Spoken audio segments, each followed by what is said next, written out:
사도행전 17장에는 바울의 2차 전도 여행 당시 아덴에서 복음을 전한 내용이 담겨 있습니다.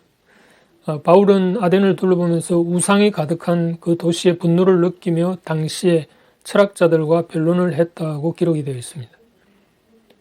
바울은 아덴을 둘러보면서 심지어 알지 못하는 신에게라고 새긴 단을 보았다고 말하면서 그들에게 그 알지 못하는 신이 누구인지 알려주겠다는 말로 하나님을 변증합니다.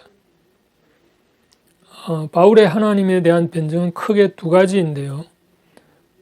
바울은 먼저 아덴 사람들이 알지 못하는 신으로 명명한 그 신은 바로 이 우주 만물을 지으신 하나님이신데 그분은 우리에게 생명을 주시고 우리를 친히 주관하시지만 사람 손으로 만든 신전의 가시적인 형상으로 계시지는 않는다는 말씀을 하십니다. 이 당시 고대 근동 지역에서는 신전을 지을 때 그 신전 중앙에 언제나 자신들의 그 섬기는 신의 형상을 만들어 세워 놓았다고 합니다. 그래서 바울은 참 신이신 하나님은 그런 인간의 손으로 지은 우상의 형상에 있지 않다는 것을 말하면서 그렇다면 그들이 알지 못하는 신이지만 참 신이신 그 하나님을 어떻게 발견할 수 있느냐 하는 것을 첫째로는 하나님이 모든 족속을 한 혈통에서부터 나게 하셨다고 말합니다.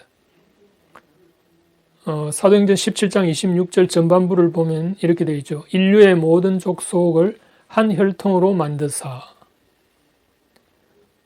이 말은 우리의 선조들을 거슬러 올라가면 결국 태초에는 아담에서 비롯된 것이고 그 아담이 있게 한 장본인은 하나님이시라는 것을 말해줍니다.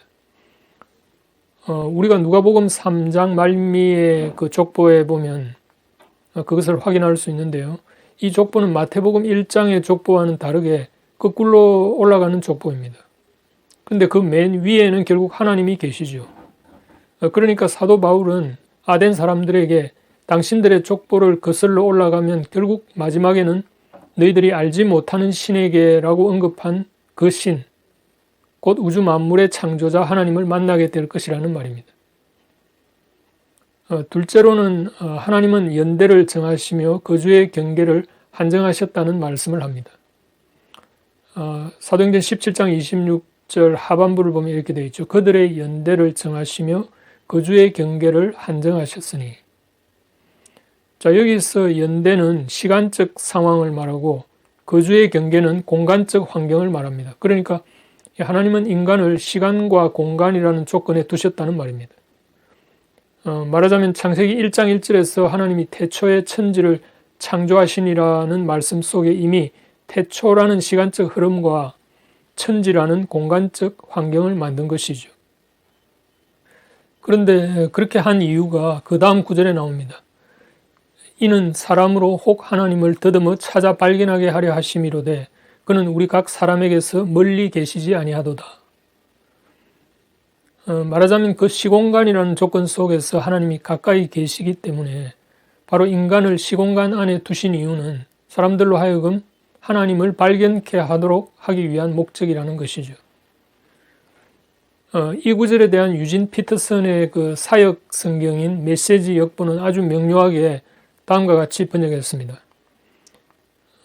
그분은 첫 출발에서 비롯하여 온 인류를 지으셨고 이 땅을 살기에 넉넉한 시간과 공간 속에서 쾌적한 곳으로 만들어 주셨습니다. 이는 우리가 어둠 속에서 더듬기만 하는 것이 아니라 실제로 그분을 만날 수 있도록 우리가 하나님을 찾을 수 있도록 하시려는 것입니다. 그분은 우리와 숨바꼭질 하시지 않습니다. 그분은 멀리 계시지 않습니다. 그분은 가까이 계십니다. 우리 개역 성경에서 연대를 정하시고 거주의 경계를 한정했다는 부분을 유진 피터슨은 명료하게 타임 앤 스페이스라고 번역하고 있는 것을 볼 수 있습니다. 그리고 이 시공간을 두신 이유는 바로 하나님을 발견케 하기 위함이라고, 왜냐하면 이 시공간 속에 하나님이 가까이 계시기 때문이라는 겁니다.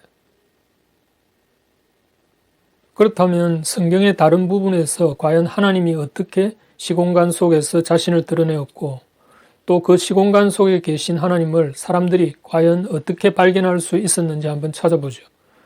예레미야 2장 1, 2절을 한번 보겠습니다. 여호와의 말씀이 내게 임하니라. 이르시되 가서 예루살렘의 귀에 외칠지니라. 여호와께서 이와 같이 말씀하시기를 내가 너를 위하여 네 청년 때의 인애와 내 신혼 때의 사랑을 기억하노니 곧 씨 뿌리지 못하는 땅 그 광야에서 나를 따랐음이니라. 위의 구절은 예레미야가 자신의 그 조상들의 출애굽 시절을 회고하면서 당시 이스라엘이 하나님을 믿고 따랐을 때를 상기시키는 그 하나님의 말씀을 전하는 대목입니다. 여기서 이스라엘이 하나님과 광야의 땅에서 시내산 언약을 맺을 때의 시기를 신혼의 때로 묘사하고 있죠. 말하자면 이 광야라는 공간적인 상황과 신혼의 시기라는 시간적 상황을 언급하고 있는데 바로 이 시간과 공간 속에서 하나님은 그들과 함께 교제하며 동행했던 것을 말하고 있습니다. 말하자면 이스라엘 백성들이 씨가 자라지 못하는 광야의 그 척박한 장소에 놓여 있었지만 그들이 하나님과 신혼의 달콤한 교제를 나누었다는 말씀입니다. 우리가 흔히 말년에 인생을 회고하는 분들에게서 다음과 같은 간증을 종종 듣는 경우가 있습니다. 내가 당시에는 잘 몰랐지만 지금 생각하니 하나님께서 아주 섬세하게 고비고비마다 나의 길을 인도해 주셨습니다. 라고요. 그런데 우리가 이 사실을 말년에 깨닫는다 하면 좀 늦은 감이 있습니다. 우리는 지금 내가 어디에 있고 어느 곳에 있는지를 자각할 필요가 있지 않을까요? 왜냐하면 하나님은 바로 이 시공간을 통해서 우리 가까이 계시다는 것을 알려주니까요. 그런 점에서 우리가 하나님을 발견치 못하는 상황과 발견하는 상황은 정말 종이 한 장 차이라고 볼 수 있습니다.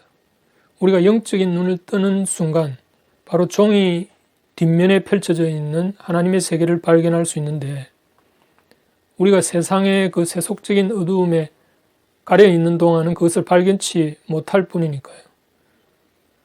이 잠언 기자는 이렇게 말합니다. 지혜가 길거리에서 부르며 광장에서 소리를 높이며. 지금 거리를 둘러보십시오. 스타벅스에 가면 화장실 남녀 구분이 사라졌네요.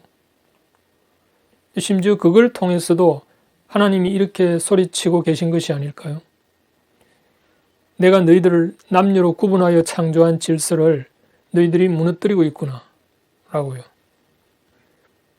이때 우리는 아이고 하나님 내 가까이 계셨네요 라고 깨닫게 되는 것이 아닌가요?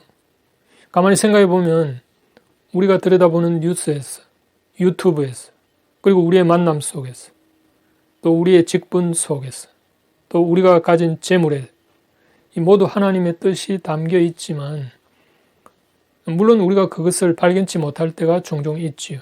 우리가 동일한 사안에도 우리가 몰두하고 있는 생각이 다르기 때문인지도 모릅니다. 사도 바울은 당시에 아덴 사람들이 몰두하고 있던 것이 무엇이었던지 넌지시 알려주는 대목이 있습니다. 사도행전 17장 21절에 보면 이런 말씀이 있어요. 모든 아덴 사람과 거기서 나그네 된 외국인들이 가장 새로운 것을 말하고 듣는 것 이외에는 달리 시간을 쓰지 않음이더라. 그러니까 아덴 사람들이 가장 많은 시간을 투자한 것은 새로운 것을 말하고 듣는 것.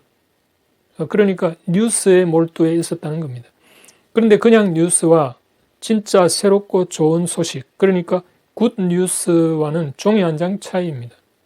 이 사도 바울은 말하자면 이 그들이 몰두한 세상적인 뉴스 속에 진짜 좋은 뉴스, 말하자면 이 복음이란 굿 뉴스를 알려줌으로써 그들이 알지 못하는 신의 실체이신 참 하나님을 발견토록 이끌었던 것입니다.